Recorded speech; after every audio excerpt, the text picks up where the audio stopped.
Sharmila APCC అధ్యక్ష పదవి చేపట్టిన తర్వాత ఈరోజు ఆమెకి ఘన స్వాగతం పలికింది. విజయవాడలో కాంగ్రెస్ పార్టీ శ్రేణులంతా కూడా ఎయిర్పోర్ట్ నుంచి భారీ ర్యాలీతో ఆమెని కాంగ్రెస్ పార్టీ కార్యాలయానికి అయితే తీసుకొచ్చారు. ముఖ్యంగా చాలా అనూహ్యంగా చాలా తక్కువ మాట్లాడతారు. ఈసారి జగన్మోహన్ రెడ్డి గారి మీద ఏం మాట్లాడతారులే అని అనుకున్న ప్రతి ఒక్కరికి చాలా ఘాటుగా స్పందిస్తూ, ముఖ్యంగా జగన్మోహన్ రెడ్డి గారి తీరు మీద, అలాగే వైసీపీ చేస్తున్నటువంటి అవినీతి మీద కూడా చాలా భారీ ఎత్తున ఆమె విమర్శలు అయితే చేశారు. ముఖ్యంగా జగన్మోహన్ రెడ్డి 1,00,000 కోట్లు కాదు 3,00,000 కోట్ల రూపాయల ఆస్తులు సంపాదించాడు అని చెప్పిన విషయం కావచ్చు.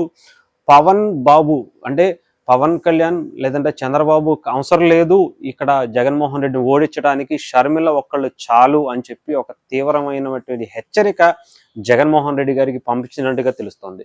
ఏదేమైనా సరే ఒక్కసారిగా ఏపీ రాజకీయాల్లో షర్మిల చాలా